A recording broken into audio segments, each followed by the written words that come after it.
The 1970s did not begin with a bang, but with a paralyzing chill.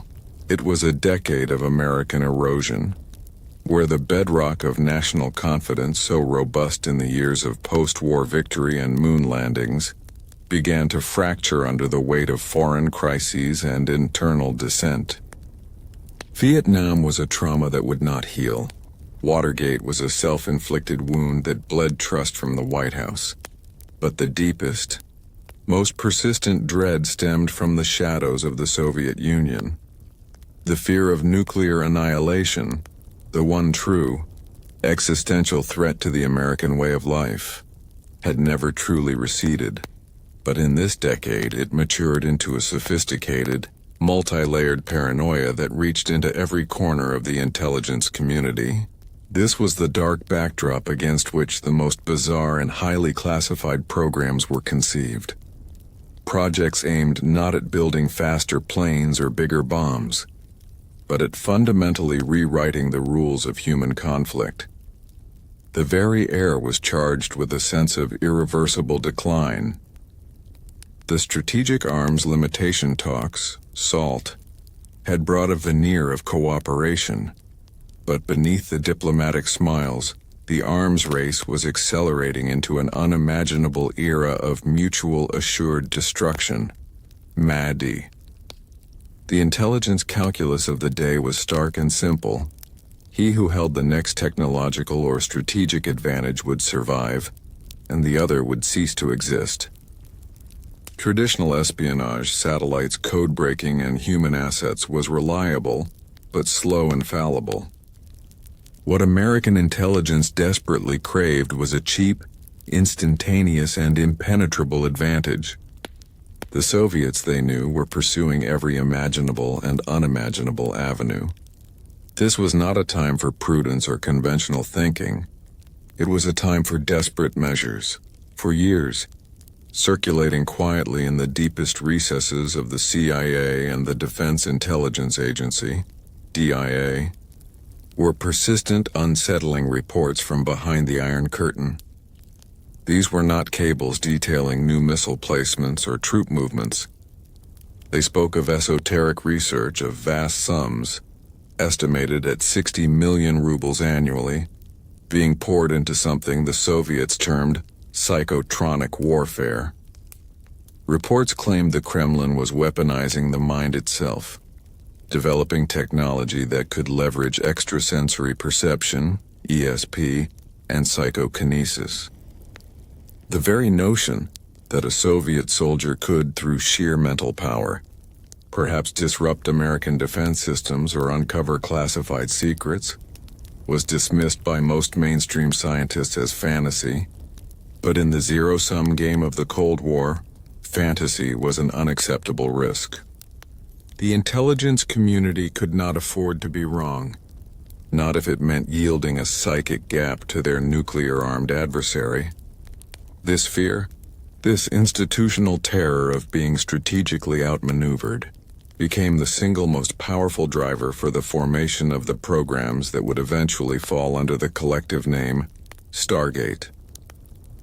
The stakes justified the most extreme, unorthodox, and scientifically questionable expenditure of taxpayer funds.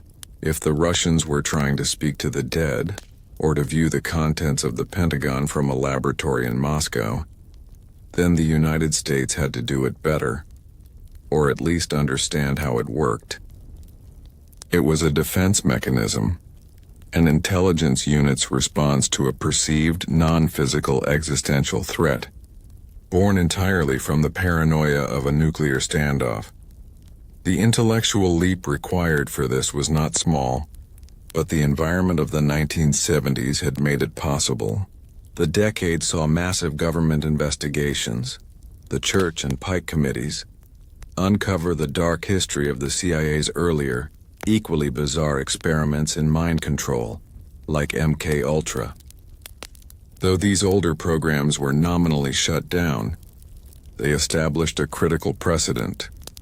The intelligence agencies had both the capability and the mandate to explore non-conventional means of psychological and informational dominance. and to do so under the absolute cloak of secrecy. When the reports of Soviet psychics arrived, there was already an institutional pathway, a deeply hidden, ethically compromised infrastructure, ready to believe the unbelievable and fund the impossible.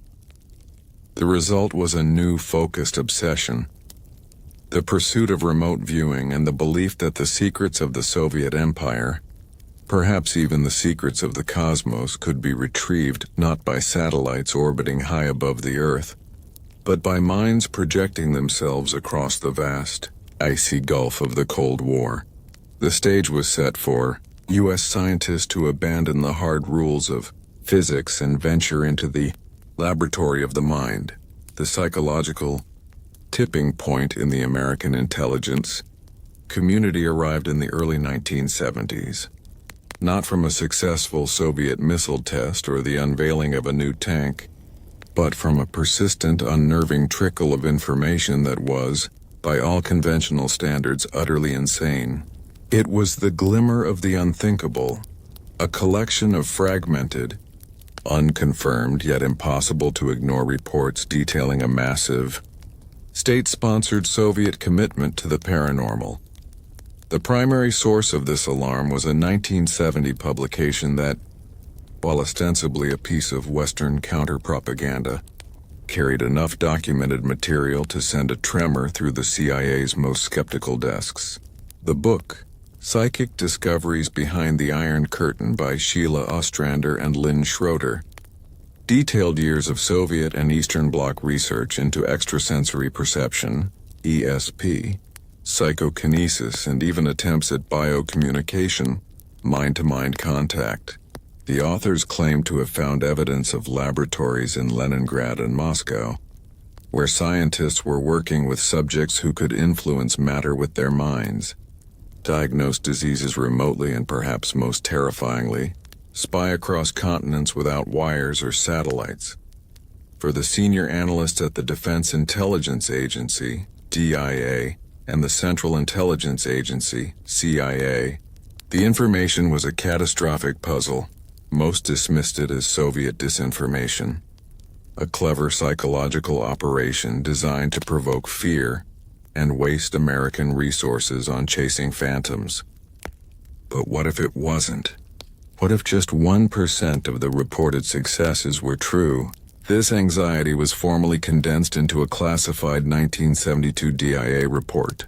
Its conclusion was a cold, hard slap to the face of scientific rationalism. Intelligence suggested the Soviets were spending an astronomical sum, believed to be upwards of 60 million rubles annually, on what they called psychotronic research. This term encompassed everything from conventional parapsychology to using extremely low frequency, ELF radio waves, to influence human behavior, essentially weaponizing the human nervous system. The report painted a picture of Soviet scientists conducting telepathic experiments with cosmonauts, using psychics to remotely diagnose medical conditions, and attempting to influence electronic systems with thought alone. The immediate, alarmed response within the CIA was a direct reflection of Cold War doctrine. If the Soviets were ahead in any field of strategic potential, the U.S. had to catch up, regardless of how fringe the science was. They feared a psychic gap as much as a missile gap. The logic, twisted by the high-pressure environment of geopolitical brinkmanship, dictated that a theoretical advantage was the same as a real one. If the Kremlin believed they could develop a hell of a cheap radar system, as one U.S. congressman later phrased it, that could peer into classified American bunkers, the United States had to develop a countermeasure, or better yet, its own offensive capability. This was the birth of the U.S. government's foray into the arcane. The CIA in particular was the logical sponsor. Haunted by the embarrassing revelations of the disbanded MK-Ultra program, the agency already possessed the necessary infrastructure for highly compartmentalized, ethically dubious research into the manipulation of the mind. The Soviet reports provided the perfect strategic justification. a national security imperative. The project was initially granted funding under the innocuous-sounding codename SCANATE, an abbreviation for Scan by Coordinate, reflecting the first, most utilitarian goal: to use psychic abilities to spy on geographical locations identified only by coordinates. The CIA's immediate goal was not to replicate the Soviet work, but to perform a quick and dirty assessment of the phenomena's reality. Could it be scientifically proven? Could it be weaponized? This exploratory phase required a different kind of scientist, a willingness to entertain the impossible. The agency's gaze fell upon the Stanford Research Institute, SRI, in Menlo Park, California, a reputable center for technological research. Here, physicists Harold Puthoff and Russell Targ had already been dabbling in parapsychology. They had the scientific bona fides, the institutional credibility, and most importantly, the isolation and confidentiality required to host the CIA's unthinkable venture. In 1972, with the first infusion of CIA seed money, the American Psychic Espionage Program was officially initiated, turning two conventional physicists into the reluctant, unwitting architects of Project STARGATE. Their mandate was not to debate the metaphysics of the soul, but to develop a replicable protocol to prove or disprove the existence of extrasensory perception as a tool of espionage. The CIA was desperate for a tool to pierce the Iron Curtain, and in the quiet, sunlit labs of California, they were about to ask a small handful of individuals to try and do it with nothing but their minds.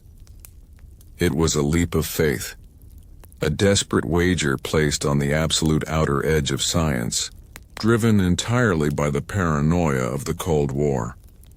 The stakes were nothing less than strategic survival. The tentative success of the early CIA-funded tests at the Stanford Research Institute, SRI, initially codenamed SCANATE, quickly convinced key intelligence officers that the Soviet threat was more than just disinformation. The need to formalize and significantly expand the psychic venture led to its rebirth in 1975 under a new, more ambitious and deeply evocative codename, Project Sleeping Beauty. The name was no accident. It perfectly captured the program's central intoxicating goal: to awaken a dormant, extraordinary, and ultimately operational psychic ability in human subjects, to turn ordinary people into strategic assets, capable of intelligence collection beyond the limits of physical reality. The official beginning of Sleeping Beauty marked a significant shift from mere feasibility testing to a full-scale, weaponized research effort. Its initiation was managed with extreme prejudice, woven into the deep administrative bureaucracy of the CIA and DIA to ensure its budget and personnel remained completely invisible to congressional oversight and public scrutiny. Funding was laundered through shell organizations and existing military research grants, a deliberate echo of the secrecy that had cloaked the recently exposed MK-Ultra experiments. The goal was unambiguous: to create a proven, reliable method of operational psychic ability that could provide a decisive advantage in the Cold War. The scope of Sleeping Beauty went far beyond simple remote viewing. Its initial ambitious goals were manifold, representing a radical departure from conventional intelligence gathering, strategic espionage. The primary goal was to develop psychics who could reliably monitor sensitive Soviet facilities, including missile sites, submarine movements, and new weapons research labs, providing intelligence that satellites and human assets could not procure. Remote influence and disruption. Perhaps the most unsettling objective was exploring the possibility of psychokinesis, PK, the ability to influence physical matter with the mind. Researchers seriously investigated whether a highly trained psychic could remotely cause minor malfunctions in Soviet command systems or subtly influence the health of key Kremlin decision-makers. Human enhancement. The program sought reproducible training protocols, a psychic manual that could be used to rapidly identify and train individuals from within the military ranks, transforming them into a cadre of undetectable, portable intelligence gatherers. This included studying various techniques, from sensory deprivation and deep meditation to the use of sound frequencies, and following the dark playbook of its predecessor, investigating psychotropic compounds to unlock latent mental powers. The biological mechanism. A crucial scientific goal was to pinpoint the physiological basis for psychic ability. If they could understand how the mind achieved these feats, they could potentially amplify it, creating a technical device, a psychic antenna, to enhance the output of even moderately talented subjects. To achieve these goals, the CIA required both academic legitimacy and complete control. The initial work at SRI was formalized and expanded. Physicists Harold Puthoff and Russell Targ, though initially approaching the subject with a scientist's skepticism, were now deeply committed to the idea that a field of human consciousness existed beyond the electromagnetic spectrum. They became the unlikely evangelists for a science that bordered on the mystical, legitimizing the government's plunge into the metaphysical. The Sleeping Beauty phase was characterized by a manic intensity in experimentation. Subjects often drawn from the military or tested through rigorous screening at SRI were put through grueling, repetitive protocols designed to strip away the noise of conventional thought and access the purported signal of psychic information. They were asked to describe the contents of sealed envelopes, locate targets randomly placed miles away, and even attempt to project their consciousness backward or forward in time. One of the most immediate and critical needs was finding the perfect operational subject, the Sleeping Beauty, who could be awakened into a reliable psychic asset. This led to the recruitment of some of the most prominent and often controversial figures in the history of parapsychology. Among them was Ingo Swann, a self-described professional psychic whose ego was as substantial as his purported abilities. Swann, who claimed to have developed a structured, almost technical approach to remote viewing, became instrumental in shaping the program's methodology. The CIA/DIA saw him not as a carnival act, but as a potential blueprint for a strategic weapon. The initial results, while sporadic and maddeningly difficult to replicate consistently, contained enough spectacular hits, instances where a psychic accurately described a hidden military bunker or a piece of foreign technology, to keep the massive project alive. These successes were immediately compartmentalized, flagged as critical intelligence that validated the entire, ethically precarious enterprise. To the analysts sitting in windowless rooms in Virginia, these hits were the ultimate confirmation that the United States had finally found a desperate, unorthodox way to challenge the seemingly impenetrable veil of Soviet secrecy. Sleeping Beauty ultimately proved that the boundaries of Cold War intelligence had entirely dissolved. In the relentless pursuit of an advantage, the U.S. government had formally sanctioned the use of the occult, turning to individuals who claimed to speak to the mysteries of the universe. It was a clear signal that, in the shadows of the nuclear threat, no measure, no matter how strange, was too extreme, and the pursuit of strategic survival was paramount, even if it meant sacrificing scientific integrity and plunging into the truly unknown.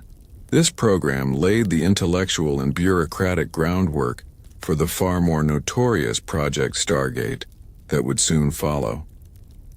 The decision to fund Sleeping Beauty formalized the quest, but the work itself began in a place of profound cognitive dissonance.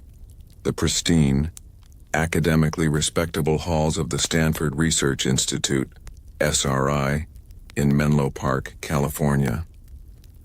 The laboratory of the mind was not a Gothic castle or a subterranean lair, but a cluster of unassuming buildings surrounded by the intellectual elite of Silicon Valley. This juxtaposition, cutting-edge science and the dark arts, was a deliberate camouflage. To the outside world, SRI was pioneering laser physics. Inside its most secure, windowless chambers, it was pioneering psychic espionage. The architects of this unthinkable science were Dr. Harold Puthoff and Dr. Russell Targ. Puthoff, a laser physicist who had worked on advanced systems for the NSA, and Targ, an expert in spectroscopy, were men of empirical rigor. Yet both had become quietly convinced that the human mind held properties physics had not yet accounted for. Their backgrounds lent immediate, if temporary, legitimacy to the project. They were not fringe mystics. They were hard science men who spoke the language of equations and data. For the CIA, this was crucial. The paranormal had to be rendered procedural. Their initial, most critical job was to develop protocols that could isolate and measure the ephemeral phenomenon of extrasensory perception, ESP. They did this by applying the most rigorous scientific controls possible, a stark difference from the chaotic and unethical experiments of MK-Ultra. Subjects were placed in acoustically and electrically shielded rooms, monitored by multiple cameras and given targets only via latitude and longitude coordinates. The subjects were then asked to describe or sketch the details of that distant, unknown location, a process they coined remote viewing. The resulting descriptions were then anonymously judged by external, blind observers to see how closely they matched the actual site. The crucible of this environment forged the program's first operational stars. The most influential was Ingo Swann, a flamboyant, self-proclaimed psychic and artist whose towering ego was matched only by his demanding requirements. Swann famously refused to participate until the physicists could scientifically acknowledge the source of his abilities. He became less a test subject and more a co-creator, insisting on a structured technical methodology, a formalized step-by-step process he called structured remote viewing, SRV. Swann's framework provided the program with something it desperately needed, a sense of professionalism. He believed psychic ability was a learnable skill, not a random gift, and his methods formed the core training regimen for every future military viewer. But perhaps the most unnerving talent to emerge from the SRI labs was Pat Price, a retired police commissioner with a knack for stunning, precise accuracy. Price was the intelligence community's dream asset and its worst nightmare. He didn't just see shapes and colors. He delivered actionable intelligence. In one legendary session, Price accurately described a secret Soviet facility, a massive gantry crane used for loading intercontinental ballistic missiles, in extraordinary detail, including the exact number of cranes and the layout of the buildings. Later, when the site was confirmed by satellite imagery, the intelligence community was forced to confront the impossible truth. The information was genuine. Price was so effective that some researchers began to suspect he wasn't just looking at the Earth, but that he was receiving data from non-physical entities. A chilling thought that would later fuel the program's most radical, classified goals. The tension within the laboratory of the mind was palpable. Puthoff and Targ struggled constantly to reconcile their academic integrity with the bizarre and inconsistent results. They were forced to work under increasingly tight compartmentalization, reporting directly to an opaque bureaucracy that cared only for results. The environment was one of absolute secrecy. Code names were essential for survival, and the program soon rotated through a series of increasingly operational names, from Skinate to Gondola Wish, and then to Grill Flame. as the CIA's initial skepticism gave way to the DIA's desire to weaponize the phenomena. This operational imperative forced a geographical shift. By the late 1970s, the program began its transition away from the academic comforts of SRI and into the hardened military infrastructure of the U.S. Army.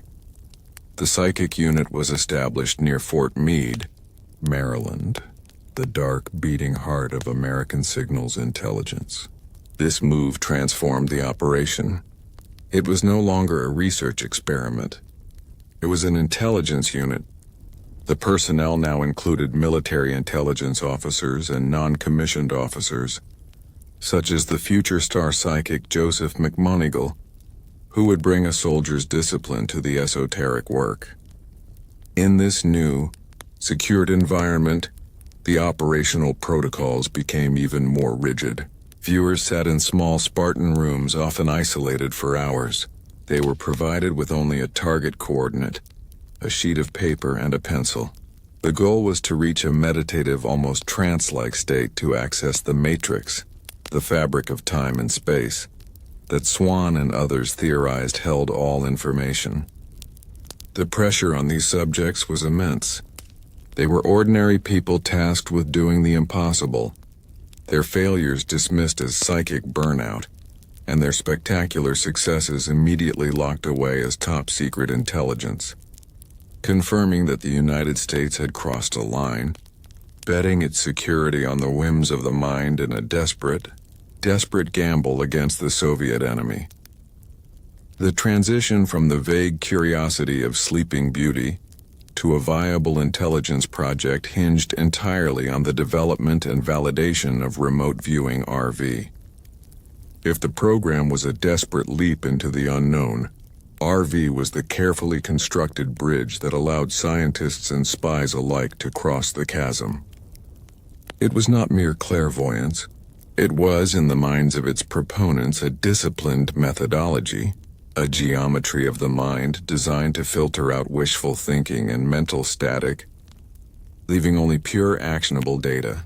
The methodology, largely formalized by the aforementioned Ingo Swann, was an aggressive attempt to impose scientific structure on an esoteric act. It operated on the core hypothesis that the human mind, when properly focused, could access the matrix, a collective, non-local information field that contained data about any point in time and space. The process was ritualistic, almost liturgical in its strict adherence to protocol. The session began with the target coordinate. A designated monitor, typically a scientist or a military intelligence officer, would present the remote viewer, RV, with only a cryptic string of numbers, often a set of latitude and longitude coordinates, or sometimes a simple, randomly generated 9-digit numerical code. This was the sole piece of data provided, ensuring that the viewer could not engage in conscious deduction, known as analytical overlay. The viewing itself had to be conducted blind. The monitor, too, was often unaware of the actual target until the session was complete. The viewer, sitting in a secured, quiet, and often dimly lit room designed to minimize sensory distraction, would then enter a state of deep focused attention, a form of light trance or high concentration. The session unfolded in distinct stages. Stage 1, initial impressions, aesthetics. The viewer's first task was to jot down the most immediate, raw sensory impressions, not names or functions, but simple aesthetics, colors, textures, temperatures, smells, and broad geophysical features. Is it land or water? Man-made or natural? This stage was about capturing the signal before the critical brain could contaminate it. Stage 2, emotional and structural data. The focus shifted to more defined structural concepts, boundaries, heights, shapes, and feelings evoked by the sight. Was there movement? Was it enclosed or open? Was the atmosphere peaceful, hostile, or industrial? Stage 3, detailed sketching, and feature identification. The viewer would begin sketching, often drawing simple, childlike representations of the site's most dominant features. A road, a dome, a large body of water, or a tower. This forced the brain to process the raw signal into a spatial representation. Stage 4, dimensionalization and function. Only in the final stage was the viewer permitted to make guesses about the target's function. Is it a factory, a port, a radar installation? By this point, the initial sensory data provided a substantial foundation, reducing the probability of wild, random conjecture. This rigorous multi-stage process, largely defined by Swan's structured remote viewing (SRV) methodology, was the program's engine. It promised that even a small percentage of successful sessions could yield strategic, time-sensitive intelligence that no other agency could acquire. The pursuit was not academic curiosity. It was a desperate gamble on a technique that, if valid, would permanently redefine espionage. The project's initial funding and expansion were not sustained by theory alone. They were fueled by a handful of stunning, seemingly undeniable successes that utterly defied probabilistic explanation. These hits served as the political and financial lifeblood of the program, convincing deeply skeptical military and intelligence officials that they were dealing with a force more potent than mere chance. One of the earliest and most consequential victories was achieved by the retired police commissioner, Pat Price. In 1973, Price was tasked with viewing a coordinate that the CIA later revealed to correspond to Semipalatinsk 21, a massive, high-security Soviet military installation in Kazakhstan. This was a site of extraordinary strategic importance, yet information about its interior was scarce. Price's session notes were nothing short of breathtaking. While conventional intelligence struggled to confirm the site's function, Price, from thousands of miles away, described it as a giant, underground facility. He drew a cross-section of the complex, noting a massive gantry crane, a lifting device of a highly unusual, specific design.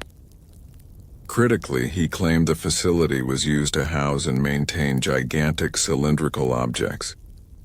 He even went further, describing the complex as being run by a specific group of individuals with distinct personalities. The boss having a strong, authoritarian bearing. When the satellite imagery finally caught up months later, the imagery confirmed the details with chilling accuracy. There was the specific massive gantry crane Price had sketched. The facility was indeed a deep underground complex, later confirmed to be a site for the assembly and maintenance of Soviet ICBMs, the very cylindrical objects Price had described. For the CIA, this was not a guess. It was verifiable intelligence gathered instantaneously and remotely. The effect was seismic. If Pat Price could describe the unseen interior of the most protected Soviet facility, what else could they do? The program's status immediately shifted from research curiosity to operational necessity. Another crucial success involved Ingo Swann himself during his development of the SRV methodology. Swann was given coordinates and asked to view a location that turned out to be the remote Kola Peninsula. In his viewing, Swann detailed the extreme cold, the proximity to a large body of water, and then described a massive structure, a tower descending deep into the earth. He reported sensing intense geological activity and tremendous pressure. He was viewing the site of the Kola superdeep borehole, the deepest artificial point on Earth, which the Soviets had drilled for scientific and strategic purposes. Again, the details were too specific, too alien to be coincidental. These successes, carefully curated and presented to oversight committees under the stringent code name Grill Flame, secured the project's longevity. They transformed the skeptics within the Defense Intelligence Agency, DIA, into fervent believers. The logic was simple, if terrifying. If these few individuals could provide one or two crucial pieces of intelligence that saved a billion-dollar weapon system or prevented a major strategic surprise, the entire program's budget was justified tenfold. The celebrated successes of remote viewing had a profound and dangerous side effect. They convinced the program's leadership that the constraints of conventional science were irrelevant. The breakthroughs not only fueled the project with funds but also justified a dangerous ethical and scientific drift toward the truly unverified and the occult. The successes fostered a new, almost messianic belief among the program's leaders that they were on the verge of a paradigm shift, a revolution in human consciousness. If Pat Price could see a Soviet crane, could he also see into the near future? Could he influence the past? The focus began to shift from simple intelligence gathering, a military objective, to the far more seductive goal of metaphysical manipulation, a philosophical one. This period saw a significant internal debate known as the target selection crisis. Because the psychics had proven capable of describing mundane, hidden objects, the intelligence community began to push them to target increasingly complex and sensitive sites. U.S. prisoners of war believed to be left behind in Southeast Asia. The precise location of Muammar Gaddafi during periods of high tension, or the contents of Chinese nuclear warheads. The pressure on the viewers became unbearable, and the results grew erratic. Furthermore, the initial success of Ingo Swann led to an unfortunate dependence on his idiosyncratic methods. His SRV protocol was less about spontaneous insight and more about following a rigid step-by-step checklist. While this produced consistent reports, it often produced reports that were analytically correct but functionally useless, beautifully drawn representations of a landscape, but missing the critical piece of intelligence the sponsors needed. The viewers became masters of the methodology, but less effective spies. The most profound shift, however, was in the theoretical framework.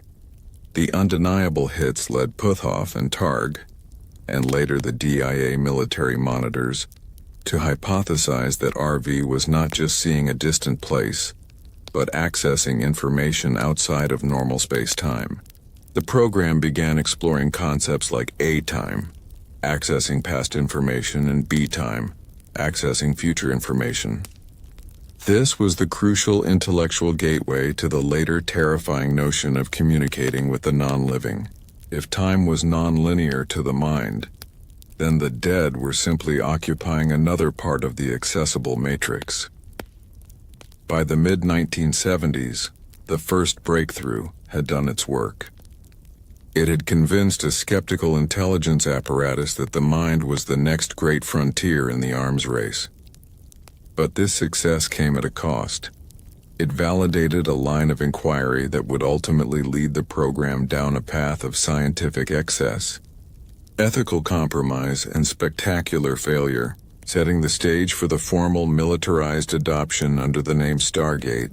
The initial gleam of undeniable success was blinding the spies and scientists to the vast, insurmountable problems of reliability and repeatability that lay just around the corner.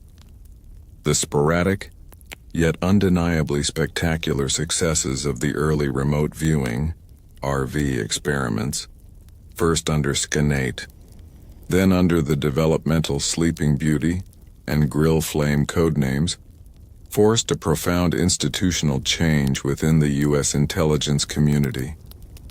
The phenomena, however scientifically unsound, had proven to be strategically relevant. By the late 1970s and early 1980s, the time for academic research was deemed over. The time for operational deployment had arrived. This crucial shift marked the birth of Project STARGATE, the most recognized and enduring code name for the U.S. government's psychic espionage unit. The name itself, evoking a portal to another dimension, reflected the program's fully embraced belief that they were not merely observing distant sights, but reaching through a metaphysical gateway to gather intelligence. The escalation was driven primarily by the Defense Intelligence Agency, DIA, which sought to wrest control of the project from the more cautious hands of the CIA and the academic environment of the Stanford Research Institute, SRI. The DIA was interested in one thing: actionable, time-sensitive intelligence. The program was thus pulled out of the California labs and formally integrated into the military infrastructure at Fort Meade, Maryland. This location, home to the National Security Agency, NSA, provided the perfect cover of extreme security and allowed the psychic unit to operate alongside the highest echelons of signals intelligence, ensuring that RV data could be quickly cross-referenced with conventional intelligence streams, satellites, code-breaking, and human sources. The personnel also underwent a transformation. The flamboyant civilian psychics like Ingo Swann and Pat Price became consultants, but the core viewing team was now populated by disciplined military personnel. These were the true psychic spies. They were soldiers, commissioned and non-commissioned officers, who brought a regimented, almost stoic approach to the ethereal work. The most famous of these military viewers was First Warrant Officer Joseph McMoneagle, a highly decorated intelligence officer. McMoneagle's arrival signaled the formal integration of RV into military procedure.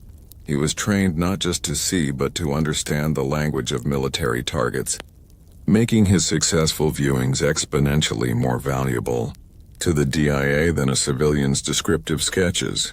The goal of Stargate was not to prove RV worked. That was considered a foregone conclusion based on the early hits, but to make it reliable, repeatable, and deployable as a standing intelligence tool. The unit was essentially a remote viewing rapid deployment force, ready to be tasked with targets that conventional methods had failed to crack. This evolution cemented the program's official status as an active intelligence gathering operation, committing the U.S. Army to the practice of state-sanctioned clairvoyance. Project Stargate's true significance lay in its integration into actual, high-stakes intelligence gathering operations. The unit was no longer testing protocols. It was servicing critical national security gaps. The targets assigned to the psychic viewers in the 1980s were pulled directly from the DIA's list of strategic priorities. One of the most frequent and crucial tasks was targeting Soviet strategic assets. For instance, the U.S. military constantly struggled to track the movement of the formidable Typhoon-class Soviet submarines. These behemoths, capable of launching nuclear missiles, could disappear into the vastness of the ocean, creating massive strategic blind spots. The Stargate team was repeatedly tasked with locating these submarines, often given a time window and a general search area. While successes were never 100%, several declassified accounts detail instances where RV was used to narrow down the search area for a missing submarine, providing conventional assets like P-3 Orion surveillance aircraft with a much smaller zone to patrol, thus saving immense time and resources. Another major operational target was the pursuit of U.S. hostages and lost personnel. In moments of crisis, when all conventional intelligence roads led to dead ends, the DIA turned to Stargate. A particularly poignant and challenging task was the search for General James L. Dozier, who was kidnapped by the Red Brigades in Italy in 1981. The RV team, particularly McMoneagle, was put on the case. Although the intelligence eventually led to Dozier's successful rescue via human intelligence, McMoneagle provided accurate sketches and descriptions of the house where Dozier was being held, which, though not the primary method of location, served as an unnerving confirmation of the unit's potential utility. The most bizarre, yet strategically crucial, Assignments often focused on archaeological and geological targets. Recognizing the Soviets were also investing heavily in unconventional science, Stargate was tasked with viewing potential Soviet superweapons, not missiles, but hypothesized technologies. This included viewing ancient texts, geological anomalies, and even potential extraterrestrial crash sites. Based on the paranoid suspicion that the Soviets were seeking unconventional physics or historical knowledge that could be weaponized. In one famous instance, the team was tasked with remote viewing Mars, specifically an ancient structure believed to have collapsed into the Cydonia region, a stunning demonstration of the boundless extent of the DIA's willingness to entertain the impossible. The military monitors supervising the Stargate, viewers were trained to treat the psychic data exactly as they would treat information from a photo reconnaissance satellite or a radio intercept. The process demanded that the RV data be corroborated. Could the information be backed up by any other intelligence source? Assessed for accuracy. Was the psychic's track record generally reliable on this type of target? Woven into the intelligence narrative, how did the RV findings fit into the broader geopolitical landscape? This integration marked the point of no return. Project Stargate was no longer a secret research project. It was a functioning, albeit highly controversial, intelligence collector. The very presence of a unit dedicated to psychic spying within the secure perimeter of Fort Meade demonstrated the ultimate paranoia of the Cold War. Every possible advantage, no matter how unbelievable, had to be pursued. Despite its institutionalization, the operational phase of Stargate was defined by a profound and frustrating paradox. The same phenomena that yielded spectacular hits also produced overwhelming volumes of noise and irrelevance. The military environment, designed for efficiency, amplified the pressure and the inconsistency. The viewers, the psychic spies, were subjected to constant, often crushing operational tempo. They were tasked with targets that were deliberately vague, politically sensitive, or even intentionally false to test their veracity. This heavy rotation led to the pervasive issue of analytical overlay, where the viewer, tired and pressured to deliver, would begin substituting conscious guesses and rationalizations for genuine psychic perception. They would draw a warehouse simply because the coordinate felt industrial, rather than because they truly perceived the structure. The internal metrics of success were themselves a problem.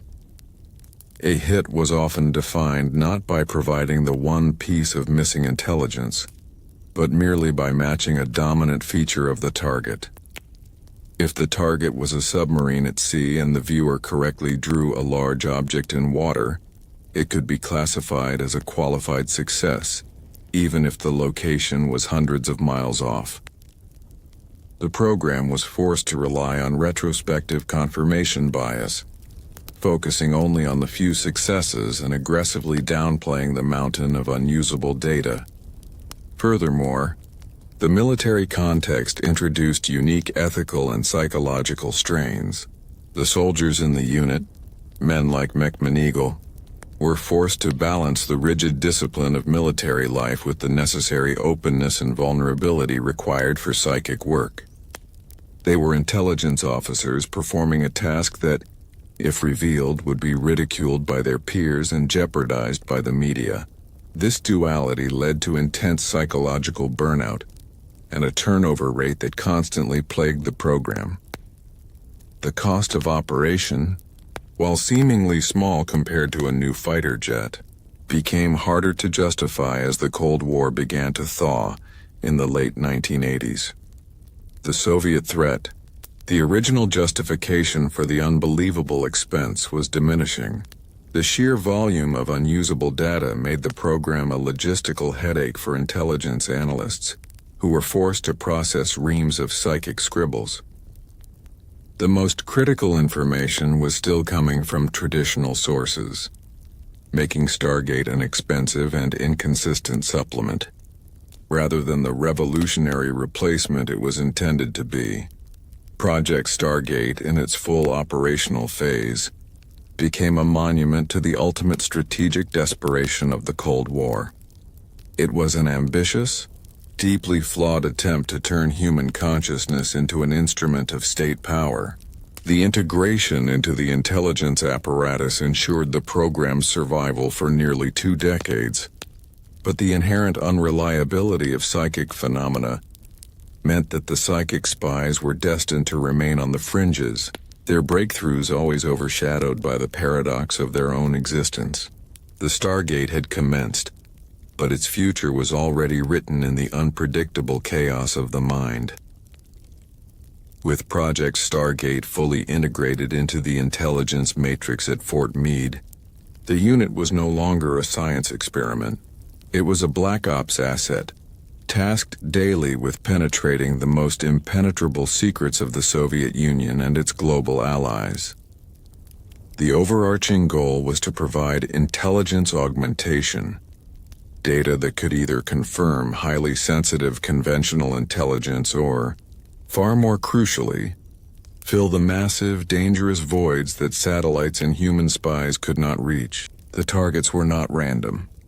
They were pulled directly from the National Security Council's list of strategic imperatives, making the psychic viewing room, in theory, the most advanced reconnaissance tool in the U.S. arsenal. Declassified.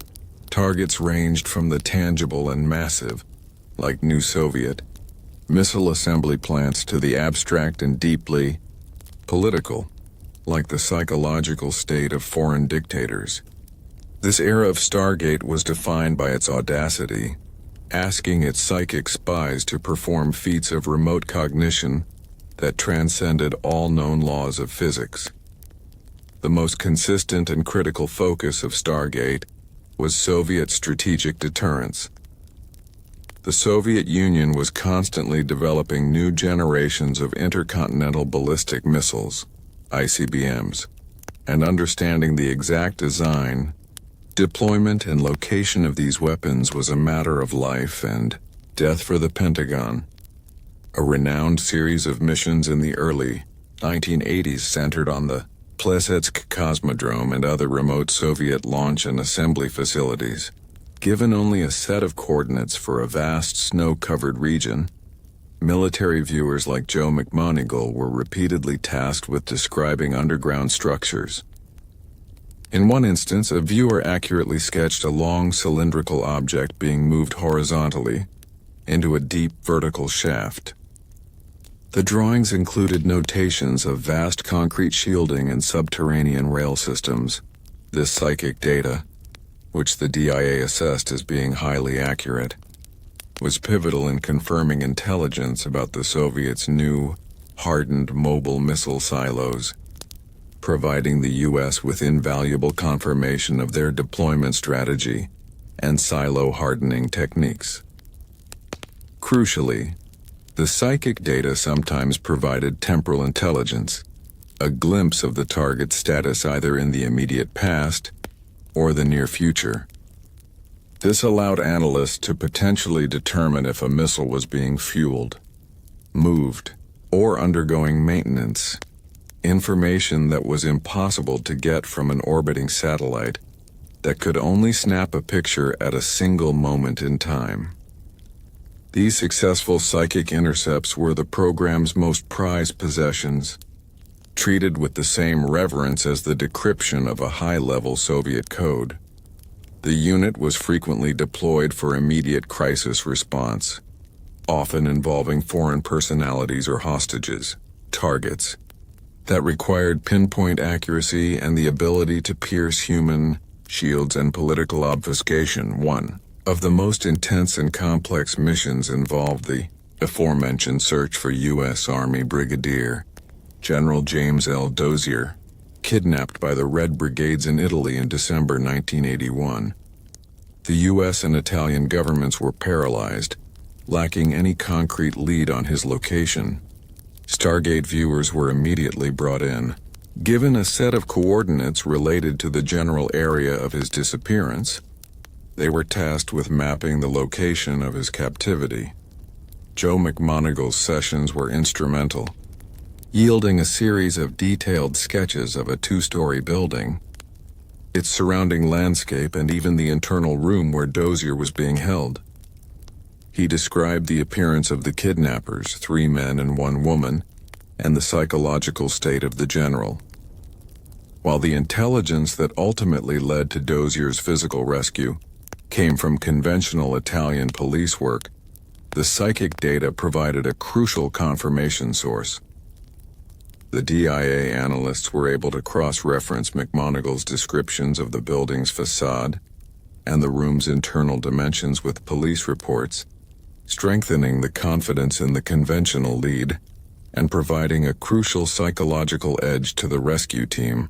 The fact that the psychic information provided accurate details about a building thousands of miles away, details that were too specific to be coincidence, further cemented Stargate's operational status.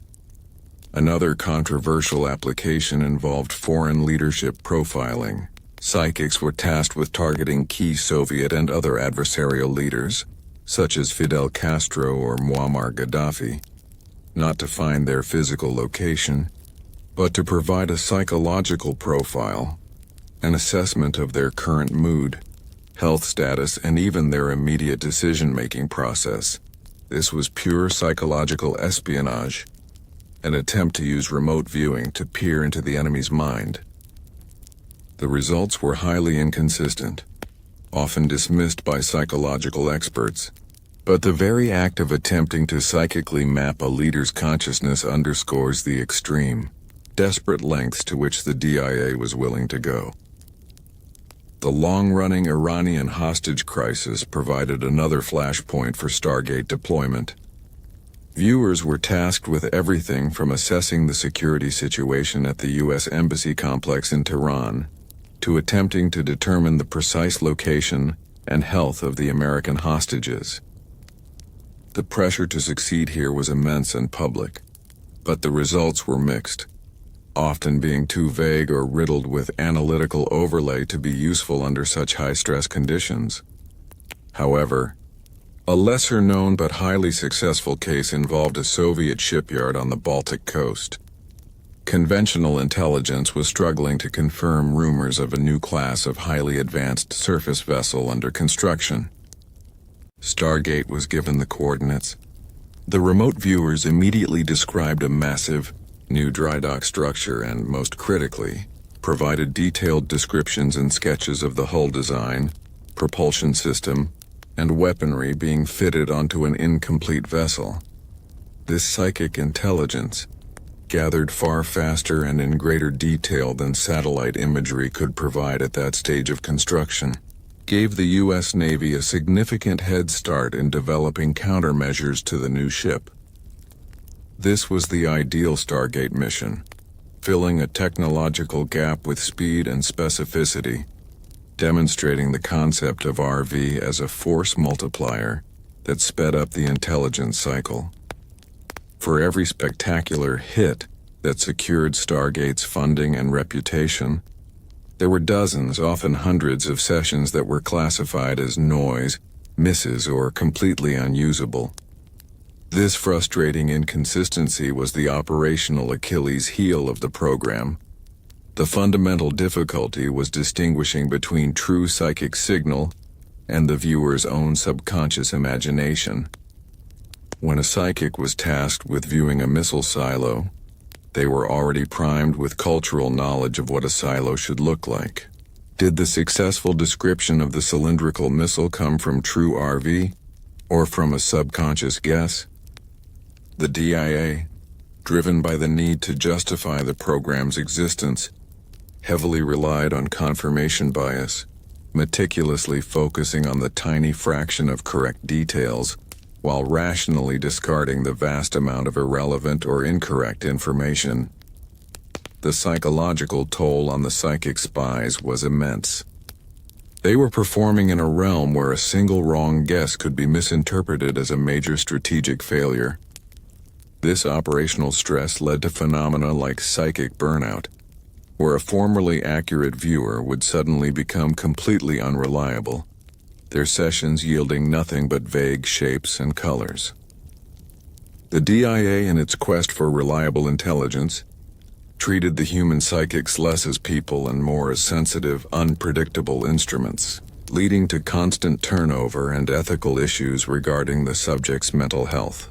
Yet, despite the chaos and the skepticism, the missions, the attempts to locate General Dozier, to peer into the design of a Soviet shipyard, or to track a rogue submarine, cemented Stargate's historical role. These operational missions demonstrated that for nearly 2 decades, the most powerful intelligence agencies in the world were willing to believe that the human mind held the ultimate key to global strategic dominance. They had successfully weaponized the paranormal, targeting the Kremlin not just with satellites and submarines, but with the projected consciousness of a handful of American soldiers and civilians. This era of operational success was the foundation that allowed the program to take its final, most radical step, the philosophical leap into attempting communication with consciousness beyond the living. The operational successes of Project Stargate, the accurate descriptions of Soviet missile silos, the pinpointing of hostage locations and the technical details of classified naval vessels were, ironically, the program's greatest scientific threat. While these hits secured funding and guaranteed the program's survival within the Defense Intelligence Agency, DIA, they simultaneously shattered the scientific framework upon which remote viewing, RV, was supposedly based. The very act of seeing across continents, through walls, and into the near future demanded a radical philosophical shift. The prevailing theoretical model, which viewed RV as the tapping into an ambient information field, the matrix, began to feel insufficient. The data was too specific, too insightful, to be mere energetic residue. This tension birthed the contact hypothesis, the radical and terrifying speculation that remote viewers were not passive observers of a cosmic library, but rather active communicators with sentient non-physical entities. These entities, researchers postulated, could be anything from extraterrestrial intelligences to, most unsettlingly, non-living consciousness, the dead. The intellectual shift was catalyzed by the consistency of certain anomalous data that defied purely geographical explanation. Remote viewers, particularly the highly accurate military psychics like Joe McMoneagle, repeatedly reported secondary, untasked elements in their sessions, a feeling of being guided, the presence of watchers, or receiving information that was clearly filtered through a distinct, separate intelligence. This secondary data was often highly specific, lending it a credibility that mere background noise lacked. McMoneagle, for instance, sometimes reported receiving intelligence about the target, rather than from the target itself, data that seemed to be filtered, prioritized, and presented to him by an unseen intelligence. The scientists at SRI and the military analysts at Fort Meade were forced to confront a disturbing question. If the mind could break the rules of physical space, could it also break the rules of biological time? If information was truly non-local, then the consciousness of a person who had died was merely occupying a different point in the time-space continuum, potentially just as accessible as a building in Moscow. The Cold War's race for intelligence had unwittingly transformed into a theological, metaphysical quest. The contact hypothesis found its most sophisticated theoretical grounding in the Gateway Experience, a highly classified 1983 CIA report written by Lieutenant Colonel Wayne M. McDonnell.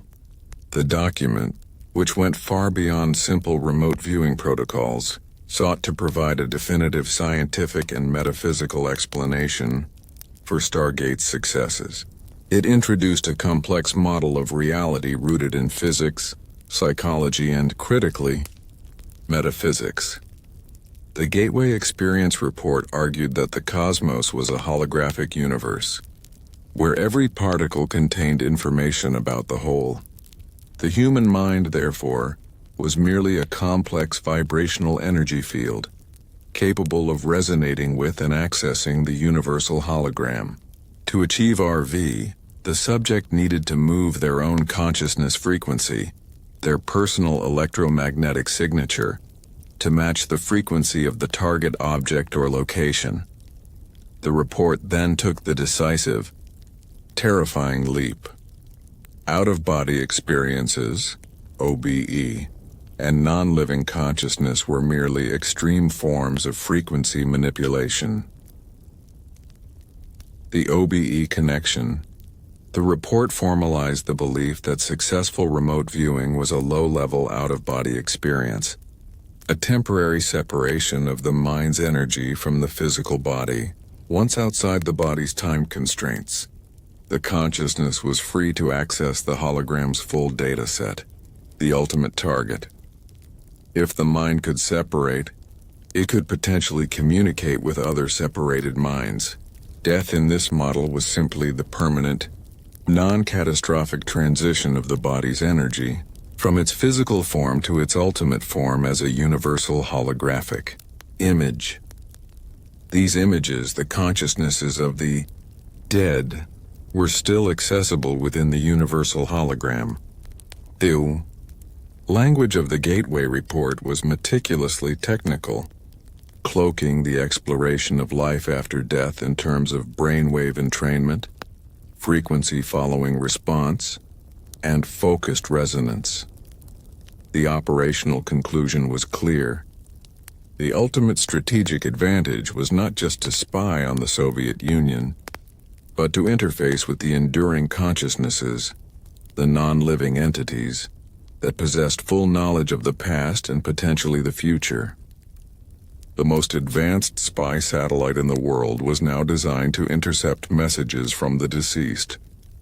With the theoretical scaffolding in place, Stargate researchers, now operating under extreme pressure and compartmentalization, began to operationalize the afterlife.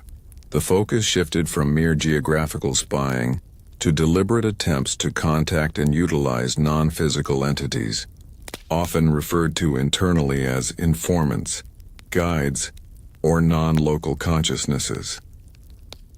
This phase of the program saw the introduction of increasingly esoteric and borderline cult-like practices, justified by the complex language of the Gateway Report, guided meditation and hemisync. The most widely adopted method was the use of hemisync, hemispheric synchronization tapes, developed by Robert Monroe. These audio tapes utilized binaural beats, different frequencies played in each ear, to force the brain hemispheres into synchronized, usually low-frequency wave states, theta and delta, believed to be optimal for OBEs and communication with entities. The intent was to achieve a profound, controlled state of mind separation, conducive to contact. The Viewer's Guide. Viewers were encouraged to cultivate their own guide during sessions.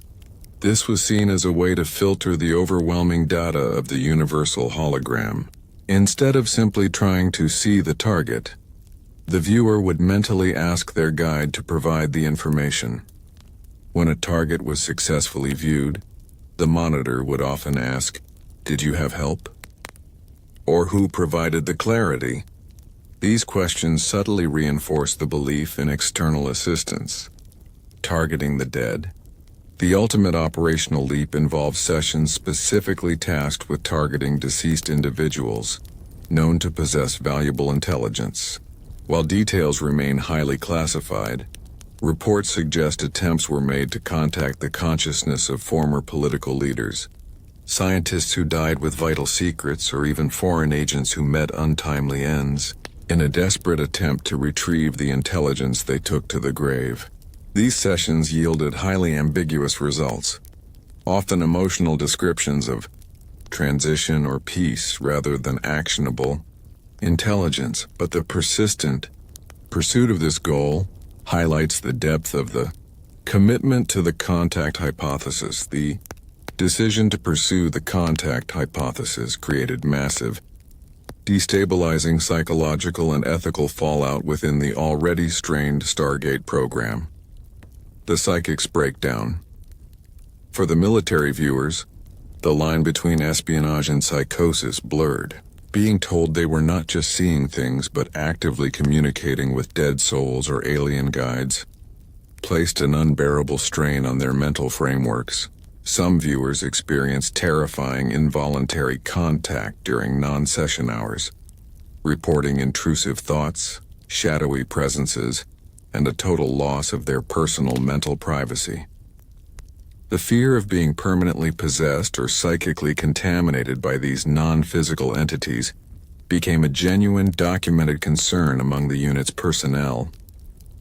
The soldier who signed up to spy on a Soviet tank was now being asked to navigate the terrain of the afterlife, often leading to rapid psychic burnout and mental distress that required medical intervention.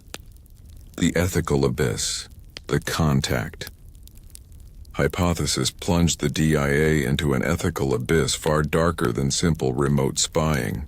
Were they using the vulnerable consciousness of the deceased? Were they invoking demonic or non-human intelligences under the guise of national security? The military and intelligence sponsors, steeped in empirical rationalism, attempted to suppress the most frightening implications of their own theories, doubling down on the technical language of frequency and resonance while ignoring the very real theological terror they had unleashed. The relentless pursuit of the ultimate truth that the mind was independent of the body and the dead were active informants ultimately destabilized Project Stargate. The pursuit of the contact hypothesis was the most compelling evidence that the paranoia of the Cold War had finally driven U.S. intelligence past the breaking point of scientific inquiry and into the domain of institutionalized mysticism. It was a leap of faith that guaranteed the program would either discover the ultimate secret of existence or collapse in a spectacular heap of ridicule and failure, which the next phase of the program would swiftly prove. By the mid-1980s, the operational phase of Project Stargate, or its various code names like Grill Flame and Center Lane, had reached an intellectual dead end. The successes of remote viewing RV were too significant to dismiss, yet the phenomenon itself was utterly irreconcilable with the dominant Newtonian and post-Newtonian models of physics.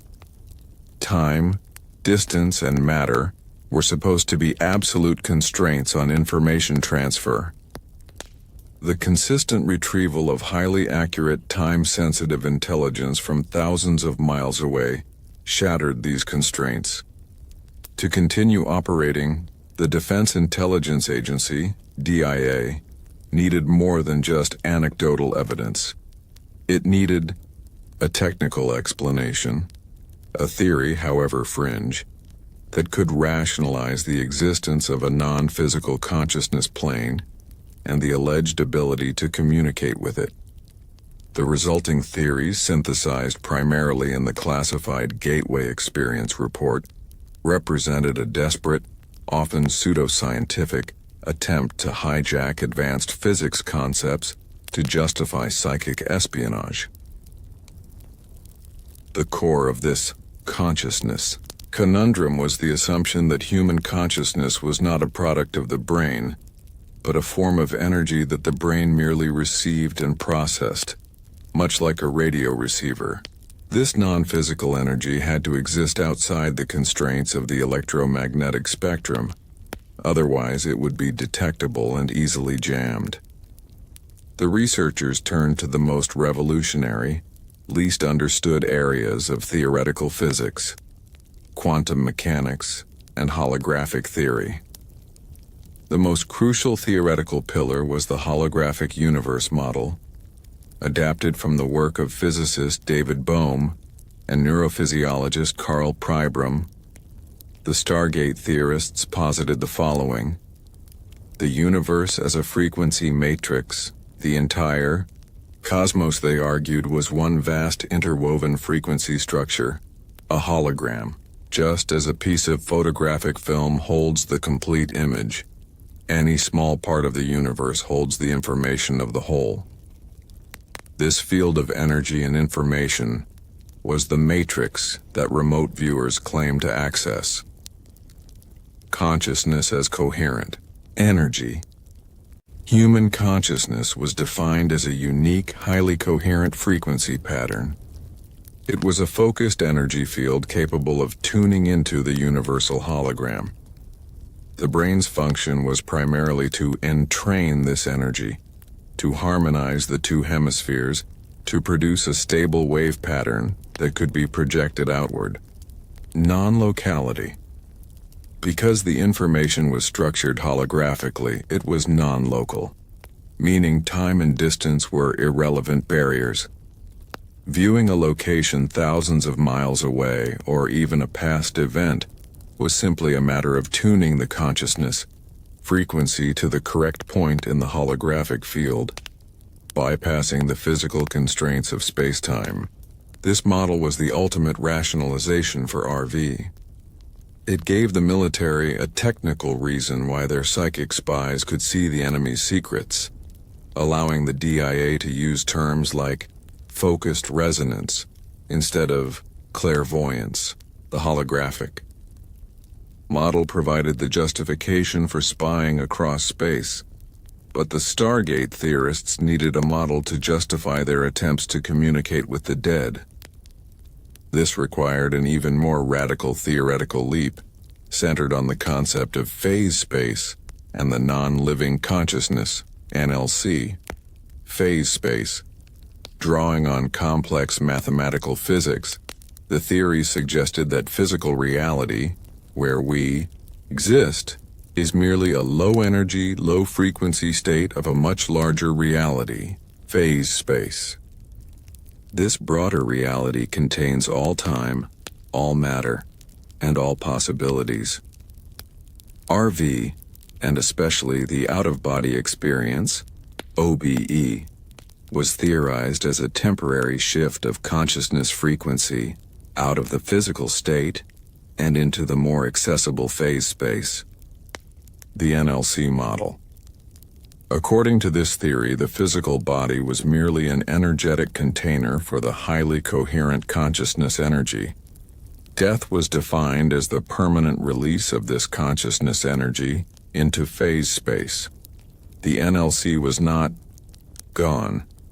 It was simply existing at a frequency too high to be perceived by the living body's sensory organs. The consciousness of the dead, therefore, continued to exist as a universal holographic image within the matrix. This image contained all the memories, knowledge, and experience of the physical life, essentially creating a perfect, eternal intelligence source. This model allowed the DIA to frame the attempt to contact the dead not as a seance, but as an advanced quantum-level intelligence operation designed to interface with a stable, non-physical data source. The goal was to develop methods, like the hemisync techniques, to raise the viewer's brainwave frequency to the precise level required to resonate with, and thus communicate with, the NLC. This was, in essence, an attempt to build a psychic telephone to the afterlife, all justified by the complex, often misinterpreted terminology of theoretical physics. The technical solution proposed to achieve this state was hemispheric synchronization, hemisync, developed by Robert Monroe and his team at the Monroe Institute. The Stargate researchers adopted and militarized this concept, arguing that hemisync was the technical key to controlled access to phase space, binaural beats. The hemisync tapes utilized binaural beat technology, playing two slightly different, auditory frequencies simultaneously, one in the left ear, one in the right. The brain, unable to process the two distinct tones, perceives a third, phantom beat equal to the difference between the two frequencies. By manipulating this differential, the hemisync audio could force the brain's hemispheres to synchronize and lock onto low-frequency wave states like theta 47 Hz, which are associated with deep meditation, trance, and dreaming, states believed to be conducive to OBEs and RV. Controlled frequency projection. The Stargate training protocols explicitly used hemisync to teach subjects how to create a stable, high-amplitude, high-frequency wave structure with their minds. This was the tuning dial used to navigate the holographic matrix. The theory was that a viewer could be trained to hold a specific frequency long enough to break away from the physical body and project their consciousness to the target, bypassing the body's physical and temporal limitations. The official DIA position was that hemisync was a technical, non-magical tool for biofeedback-assisted mental training.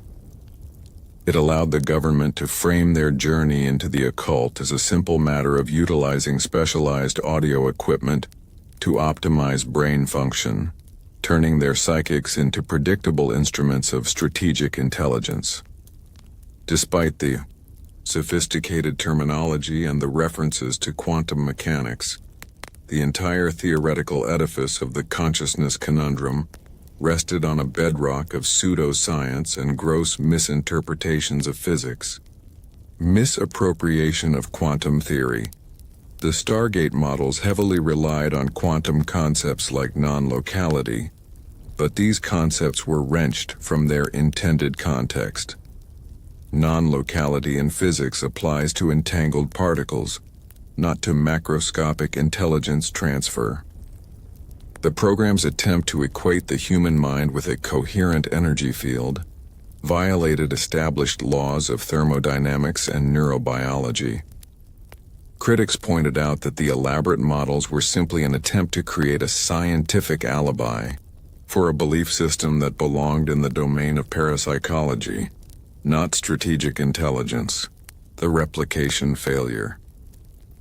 The ultimate scientific failure was the inability to consistently replicate the successes. If the theories, the holographic universe, the NLC model, and hemisync entrainment were correct, the RV ability should have been a stable, predictable skill. Instead, the results remained maddeningly inconsistent, highly dependent on the subjective state of the viewer, and prone to massive analytical overlay. The sophisticated theoretical models failed to produce a reliable operational output. Internal dissent and the fear of the occult. The radical nature of the theories caused serious internal dissent. Conventional scientists who briefly consulted with the project were horrified by the metaphysical leaps taken, often resigning quietly. More alarmingly, the military monitors, the very individuals tasked with running the project, became increasingly disturbed by the occult undertones. They were soldiers, not shamans, and the constant talk of non-living entities and astral projection led to a deep ethical conflict and psychological strain that further destabilized the unit. The consciousness conundrum, in its final iteration, was less a scientific model and more a Cold War religious text, a document designed to instill confidence in the impossible. It allowed the DIA to spend millions chasing the ultimate strategic prize, the ability to tap into the infinite knowledge of the cosmos and the collective dead.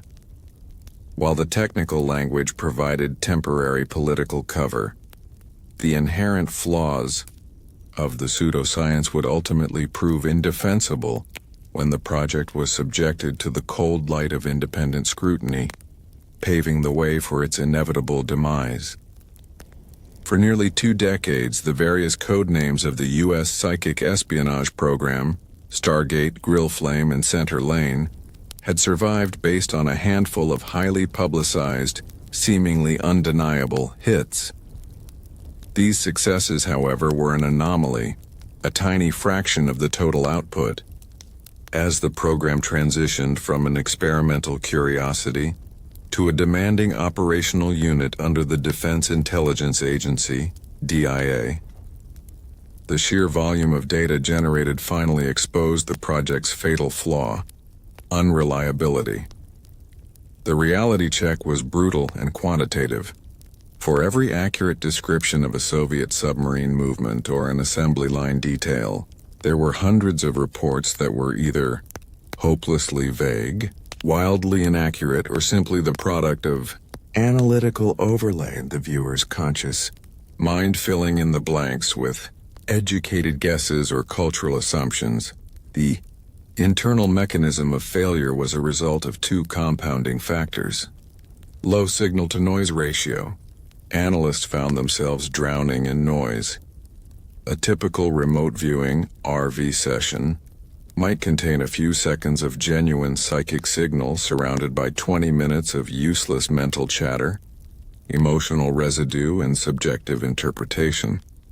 Intelligence analysts who relied on clear, unambiguous data to make multi-million-dollar operational decisions found the RV reports almost impossible to utilize reliably.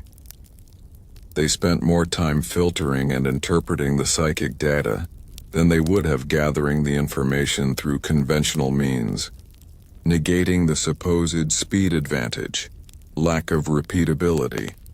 The bedrock of genuine science is repeatability.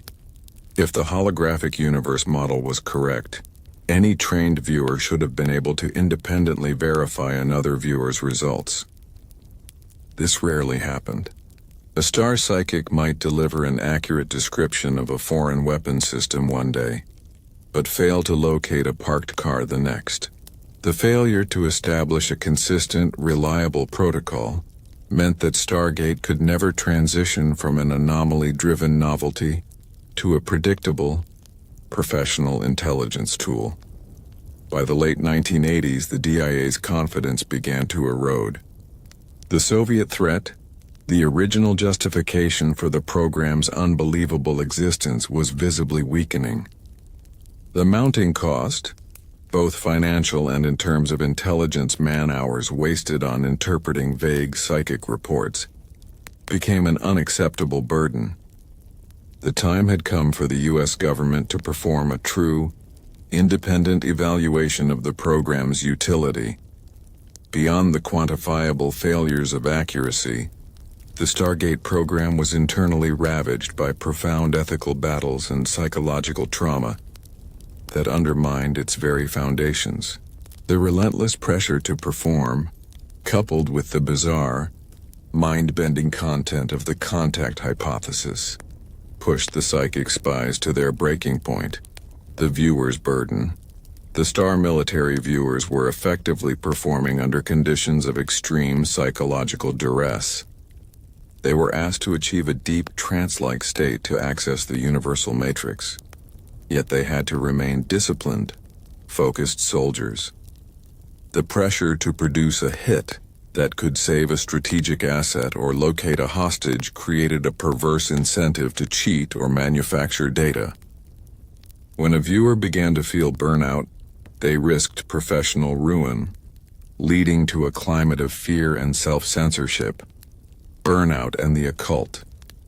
The constant exposure to the non-local consciousness, especially during the contact phase of the research, led to documented cases of severe psychological burnout and distress. Viewers reported a loss of boundaries between their inner world and external reality, experiencing intrusive psychic noise, auditory hallucinations, and a loss of mental coherence.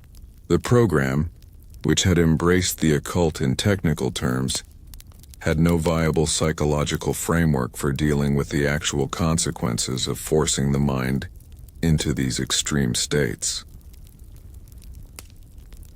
Ethical compromise. The ethical boundaries were completely blurred. The DIA, convinced of the strategic necessity of the project, often ignored the welfare of its subjects. When a viewer became unreliable, they were simply cycled out, their mental health often deteriorating rapidly without adequate support. Furthermore, the inherent ethical conflict, a government agency using taxpayer funds to pursue what many saw as a form of divination, became a ticking political time bomb that the program leadership actively sought to hide. These internal fissures meant that even when a spectacular hit did occur, the entire process was vulnerable to collapse. The unit's success was dependent not on a stable scientific method, but on the volatile, easily traumatized mental state of a few individuals, a model utterly incompatible with the reliability required by U.S. intelligence. The ultimate demise of the CIA Stargate program was not delivered by enemy action or a political scandal, but by a cold, objective assessment from the American scientific community.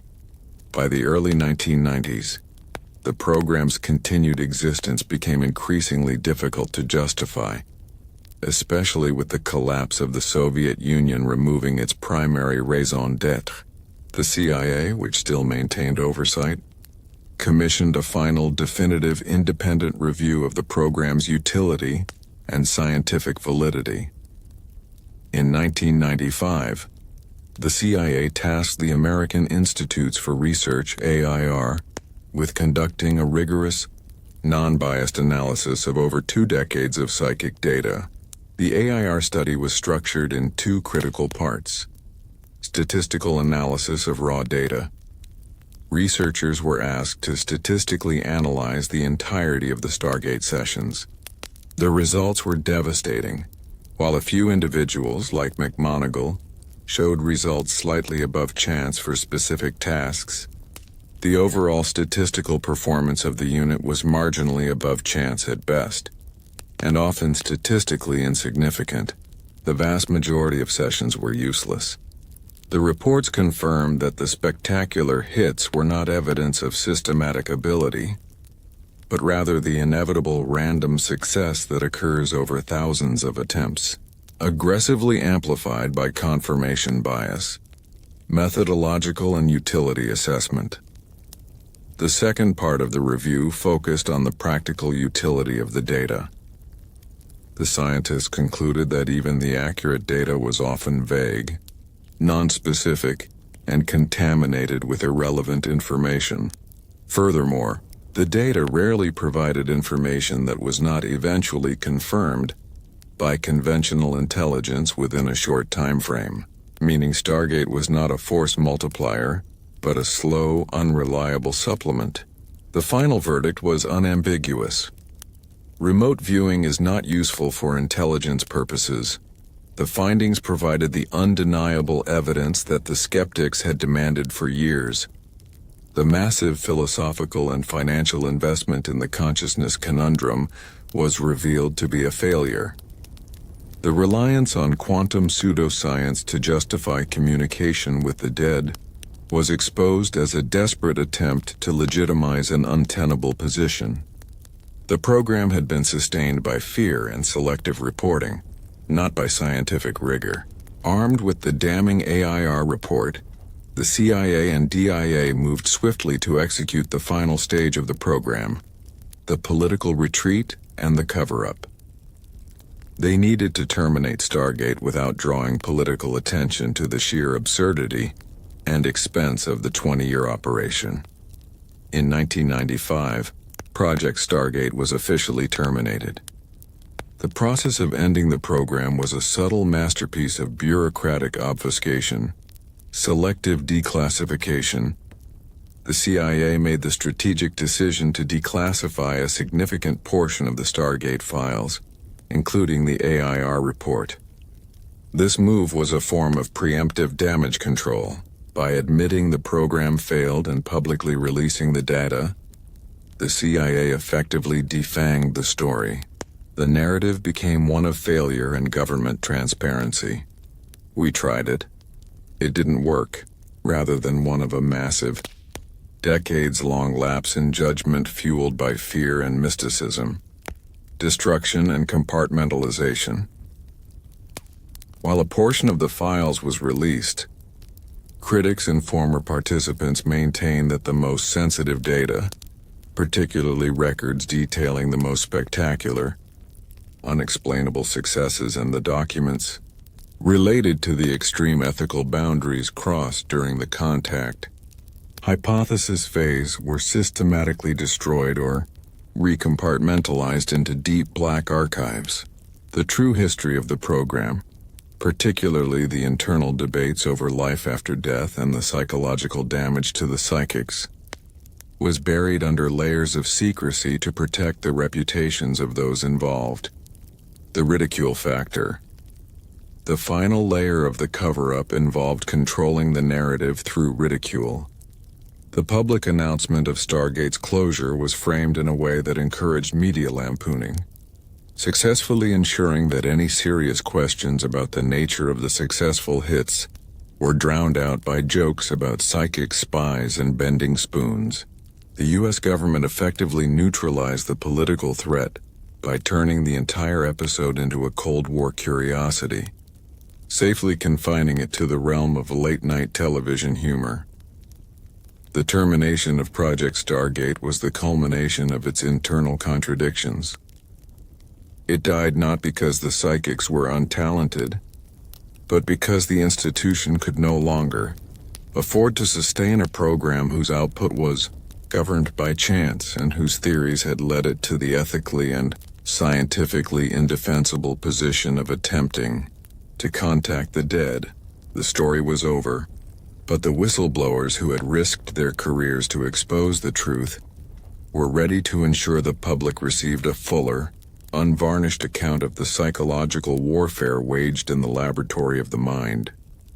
The eventual public exposure and termination of Project Stargate in 1995 was not a sudden political decision, but the final act in a long internal drama fueled by the crisis of conscience among the very people tasked with running the project. For the 2 decades that Stargate and its predecessors, Grill Flame Center Lane, operated, the true believers and the dedicated military personnel struggled daily to reconcile the sporadic, spectacular hits with the overwhelming mountain of noise, the bizarre theoretical leaps of the contact hypothesis, and the deep ethical unease of using human beings as unpredictable psychic instruments. The internal collapse began long before the CIA commissioned the final review in the mid-1990s.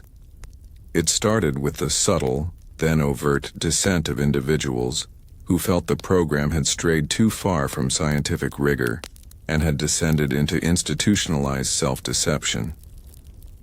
These whistleblowers, a term often rejected by the participants themselves, who viewed their actions as simply correcting the record, came from 2 distinct groups: the founding scientists and the operational military assets. The scientists, particularly those who had seen the program evolve from cautious university research to aggressive military intelligence gathering, often grew the most disillusioned. They saw their work, intended to scientifically validate a phenomenon, hijacked by the operational need for quick, actionable intelligence. They realized that the program was sustained not by repeatable success, but by confirmation bias and the terrifying paranoia of the Cold War. They began to fear that their names and careers were being used as cover for an endless bureaucratic boondoggle that had devolved into pure speculation and misuse of human capital. The military psychics, on the other hand, rebelled against the ethical and psychological strain. They had risked their mental health navigating the chaotic terrain of non-local consciousness, often receiving deeply disturbing, non-tasked information.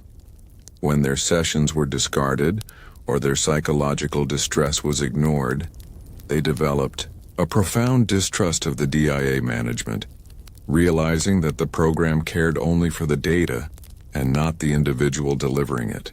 Their motivation for speaking out was often rooted in a desire for psychological redress and professional recognition, a need to prove that their experiences, however strange, were real, even if the program was a failure. The credibility of the early programs rested entirely on the presence of respected academics, namely Dr. Harold Puthoff and Dr. Russell Targa. Their scientific bona fides at the Stanford Research Institute, SRI, gave the CIA and DIA the necessary academic cover. When the scientists themselves began to distance themselves, the program's intellectual foundation crumbled. Puthoff and Targa, though remaining controversial figures, eventually became vocal critics of the way the military had misapplied their methodologies. They argued that the military environment had corrupted the pure research, substituting military jargon and operational demands for the necessary open-ended, exploratory nature of scientific inquiry. However, the real intellectual dismantling came from Dr. Jessica Tutts, a respected statistician from the University of California, Davis, who was commissioned by the CIA in the mid-1990s to perform the final analysis of the Stargate data. Itz's role as a whistleblower was unique. She was tasked by the government itself to deliver the truth, and she did so unflinchingly. The statistical truth. While Itz's report did acknowledge that the success rates of some viewers were statistically significant, meaning the results were not due to chance alone, she was adamant that the RV phenomena were too inconsistent and unreliable for intelligence use. Her finding was a double-edged sword. It lent academic support to the existence of the phenomenon, but delivered the death blow to the utility of the program. The public disclosure. Crucially, Tutts was paired in the review with a hardline skeptic, Dr. Ray Hyman, who focused on methodological flaws. The CIA's decision to release both the supportive, Tutts, and critical Hyman reports, along with their conclusion that the program was a failure, created an initial smokescreen.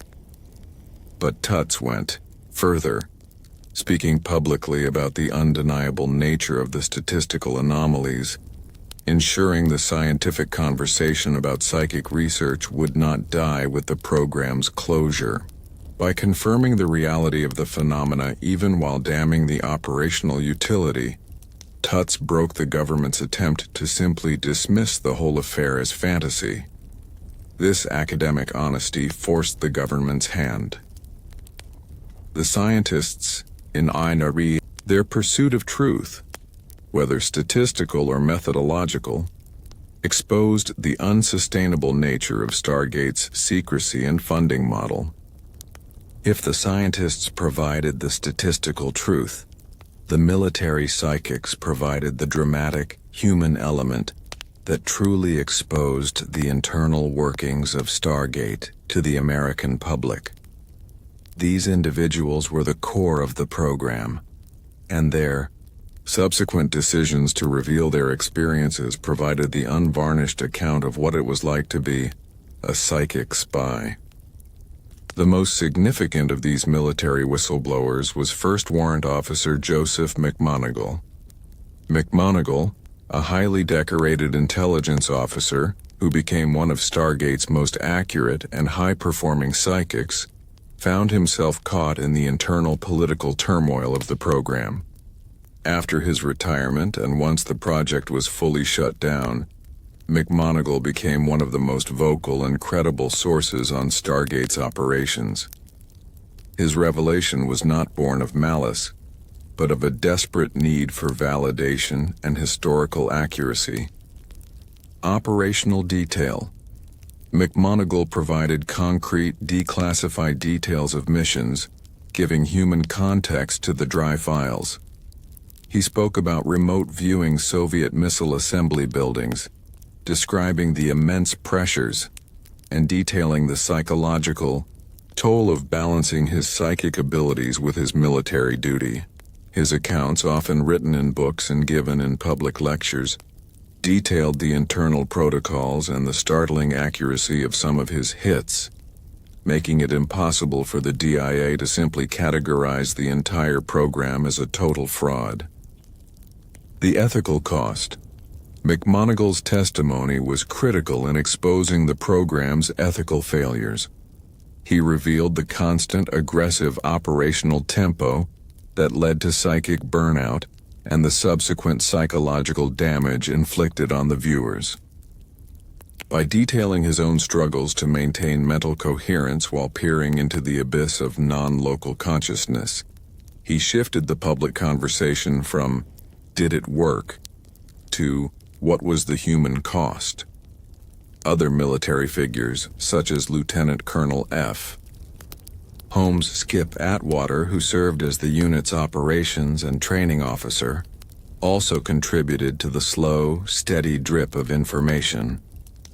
Atwater's revelations focused less on the psychic experience itself and more on the bureaucratic warfare, the constant fight for funding, the need to sanitize reports for congressional review, and the internal struggle to justify the program's existence to skeptical colleagues. Their combined military discipline and insider knowledge lent an undeniable credibility that no civilian psychic could match, making their disclosures powerful instruments of public exposure. The whistleblower's revelations did more than just expose the psychic sessions. They exposed the entire apparatus of controversial funding and institutional decay that allowed Stargate to exist for 2 decades. The laundering of money. The detailed accounts revealed how the psychic program survived long after its initial CIA sponsorship ended. Funding was systematically laundered through the Defense Intelligence Agency, DIA, and the Army Medical Command, often disguised as behavioral science or advanced biofeedback research. This deliberate obfuscation of the program's true nature was the ultimate ethical breach, misappropriating public funds for what was fundamentally an esoteric, unproven pursuit.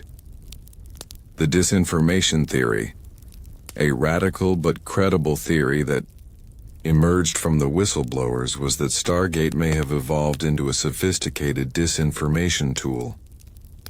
The U.S. government, aware that the Soviets were intercepting communications, might have deliberately leaked carefully manufactured psychic reports into the intelligence stream, knowing the Soviets would intercept them and waste resources chasing non-existent U.S. capabilities. The whistleblowers, by confirming the existence of the program, inadvertently fueled the theory that they were part of a massive, long-running intelligence mind game. The internal collapse was complete when the government realized that secrecy was no longer possible. The scientists were publishing statistics, and the military personnel were publishing memoirs. The CIA's decision to declassify the program in 1995 was less an act of transparency and more a strategic necessity to control a narrative that had already leaked beyond institutional control. The whistleblowers, many of whom faced ridicule, career damage, and professional ostracization, forced the American public to confront the uncomfortable truth that in the darkest hour of the Cold War, the U.S. government had abandoned scientific integrity and ethical boundaries in a desperate 2-decade-long pursuit of paranormal espionage. Their story ensures that Project Stargate remains a monument to the ultimate folly of fear and secrecy. By the mid-1990s, the official end of Project Stargate, and its associated codenames, was no longer a matter of if, but when. The Cold War, the existential threat that had justified 2 decades of esoteric research, was over. The Defense Intelligence Agency, DIA, could no longer credibly argue the necessity of psychic spying to Congress. Furthermore, The internal pressure from whistleblowers and the mounting data indicating operational unreliability demanded a reckoning. This move was a strategic political maneuver. The CIA was seen as having enough bureaucratic distance and credibility to deliver a final, seemingly unbiased verdict. The agency tasked the American Institutes for Research, AIR, with an independent review, and the resulting findings were the official death warrant for Stargate. The AIR report, led by statistician Dr. Jessica Utz and skeptic Dr. Ray Hyman, delivered a split, yet politically useful, conclusion. Statistical ambiguity. UTs confirmed that some individuals achieved results statistically above chance, suggesting the phenomenon was real. Operational failure. Hyman concluded that the lack of repeatability and the vagueness of the data rendered the entire program unusefulness for intelligence purposes. The CIA seized upon the latter conclusion. In September 1995, the U.S. government officially announced the termination of all psychic research activities. The decision was presented to the public not as an admission of 20 years of costly error, but as a reasoned, responsible act of good governance.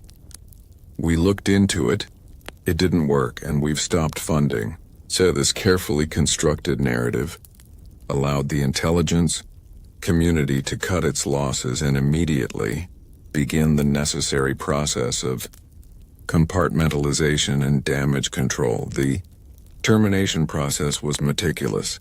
All existing records, session transcripts, target materials, internal memoranda, psychological assessments, and funding documents had to be accounted for.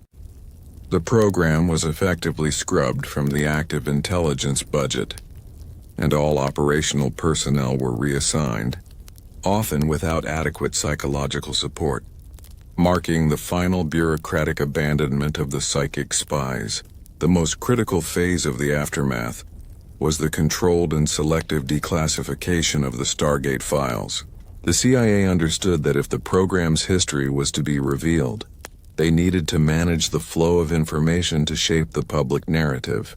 The goal was to ensure that while the public received enough documentation to satisfy curiosity, the core narrative would remain focused on failure and ridicule, rather than political scandal or the genuinely bizarre nature of the research. In late 1995, the CIA released an initial batch of several thousand pages of Stargate files. These files were carefully curated.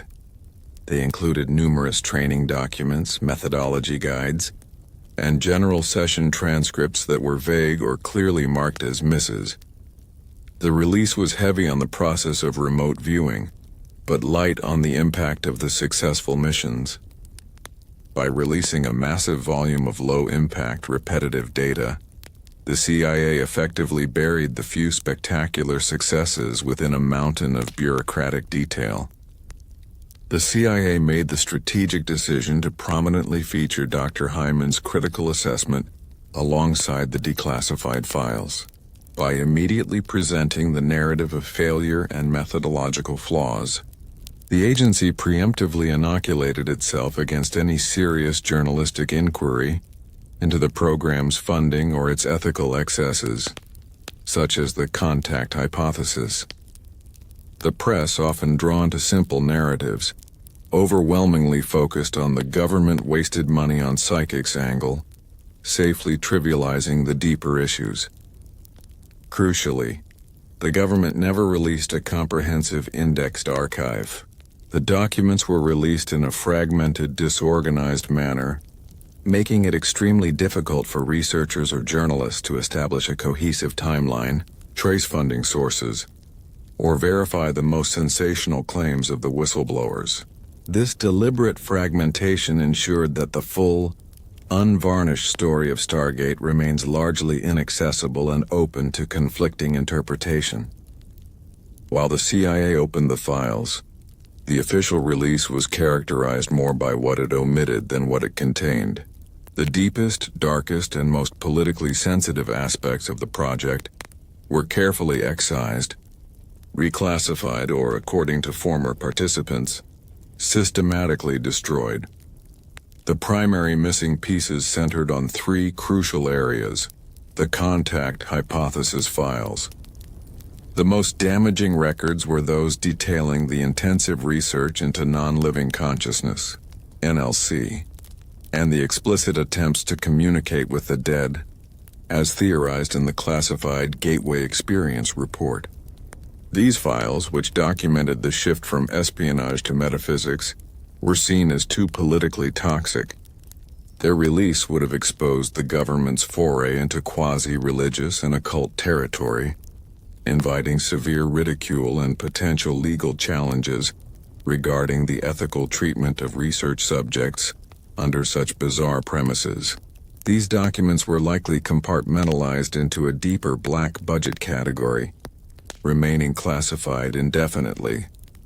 Psychological and ethical damage records. The official release contained minimal documentation regarding the psychological fallout suffered by the military psychics. Detailed records of psychic burnout, involuntary contact experiences, and the psychological assessments of viewers who suffered mental distress were either sanitized or withheld. This action protected the government from potential lawsuits and shielded the military leadership from ethical accountability regarding the treatment of personnel used in high-risk, non-conventional research. The human cost of Stargate remains the most under-documented aspect of the entire program, the highest value hits and funding traces. While some successes were released, the most sensitive and strategically important intelligence obtained through remote viewing was almost certainly retained.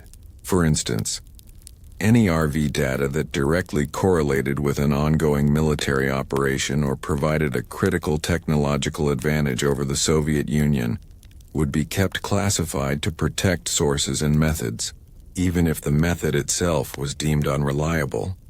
Furthermore, the true paper trail, documenting the laundering of funds through medical and defense research budgets, the mechanism that kept the program alive, was meticulously shielded to prevent criminal investigation into the project's financial history.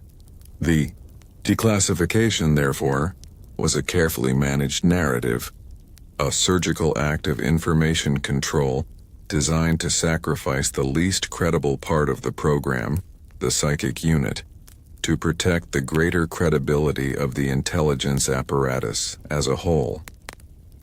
The official termination and the limited declassification had an immediate and profound impact on American culture.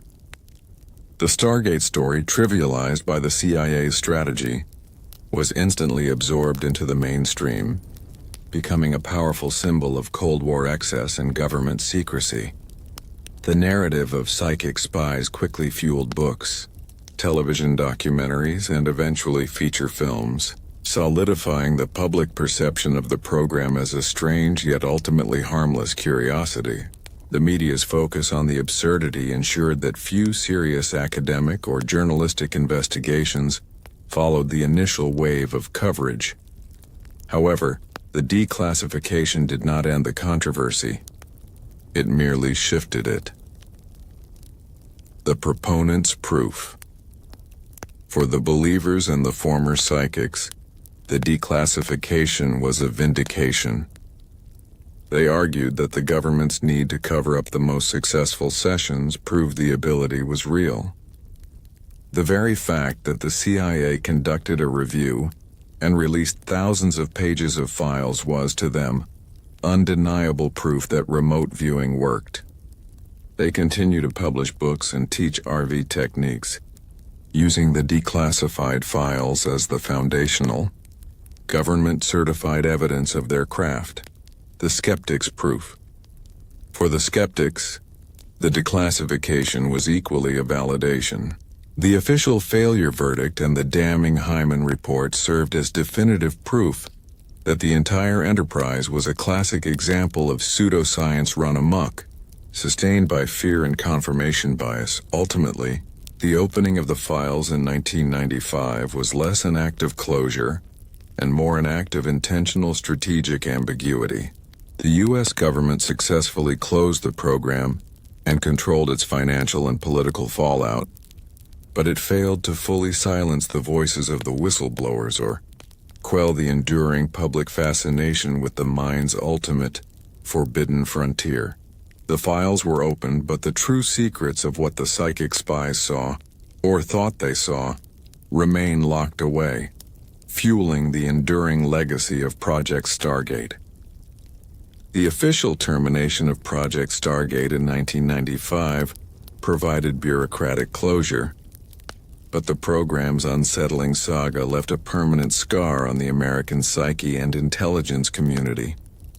The lasting legacy of Stargate and its predecessors is not primarily the evidence for psychic ability, but its potent illustration of Cold War paranoia, the willingness of the world's most powerful democracy to abandon all scientific and ethical constraint in the desperate pursuit of strategic dominance. The very existence of Stargate stands as a monument to the psychic gap fear that gripped the intelligence community. For 20 years, the U.S. government convinced itself that the survival of the nation might hinge on a handful of individuals capable of projecting their consciousness across the globe. This fear dictated the program's evolution, transforming cautious research into a high-stakes operational necessity and pushing the boundaries of inquiry into the realms of the occult and the afterlife. The paranoia was fundamentally twofold: fear of Soviet superiority. The initial and most powerful driver was the institutionalized terror that the Soviets had developed a superior, unconventional weapon, the mind itself. This fear created a bureaucratic mechanism that suspended disbelief, making it easier to justify massive funding for pseudoscientific concepts than to risk being strategically surprised. Fear of internal collapse. The secrecy surrounding the project, the shell corporations, the sanitized reports, the recompartmentalization, fed into the larger atmosphere of mistrust already prevalent in the post-Vietnam and post-Watergate era.